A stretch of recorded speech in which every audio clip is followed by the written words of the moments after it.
बातमी अर्थात पुण्यातून आहे। एका मातेचा करुण अंत होतोय। फडणवीस काय करतायत असा सवाल संजय राऊतांनी केलाय।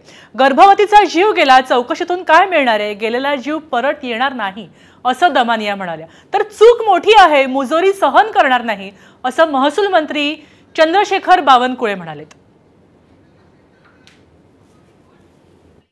फडणवीसांनी हिम्मत असेल तर करावी, हिम्मत असेल तर कारवाई करावी ना। ज्या ज्या डॉक्टरांची नावं घेत आहे फिसे कुटुंब, ज्या ज्या डॉक्टरांची, बंद करावं ना। हिम्मत आहे का तुमची? हिम्मत फक्त विरोधी पक्षाचे कार्यकर्त्यांना तुरुंगात टाकण्यापुरतीच आहे। बाकी तुमच्यात काय दम आहे? ज्या दिवशी तुमच्याकडे सत्ता नसेल, रस्त्यावर तुमच्याकडे कावळासुद्धा ढुंकून बघणार आणि कावकाव करणार नाही।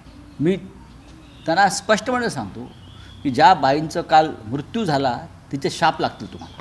मला ते ऐकून अतिशय दुःख झालं।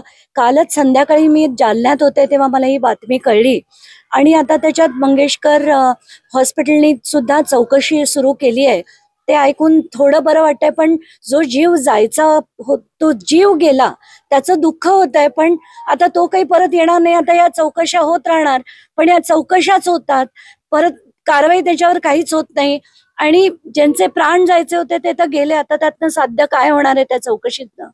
पण जे चूक झाली आहे ती फार मोठी चूक आहे आणि अशा चुकीला माफी नसते। सरकार यावर योग्य कारवाई करेल, कारण कुणाचाही परिवार असो, तो एका पीएचा आहे किंवा माझा परिवार आहे असं नाही।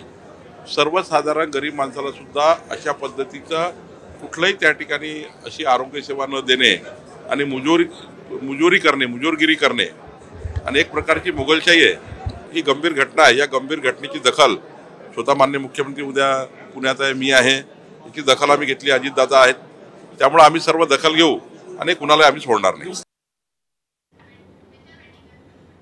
आपण पाहतोय की या प्रकरणावर राजकीय वर्तुळातून तसंच काही सोशल मीडियावरून सुद्धा प्रतिक्रिया येत आहेत आणि सामाजिक कार्यकर्त्या सुद्धा प्रतिक्रिया सांगतायत। अधिकाऱ्यांवर चिल्लर फेकत रुग्णालय प्रशासनाचा निषेध व्यक्त केला जातोय। काही ठिकाणी शाई फेकून त्यांचा निषेध व्यक्त केला जातोय।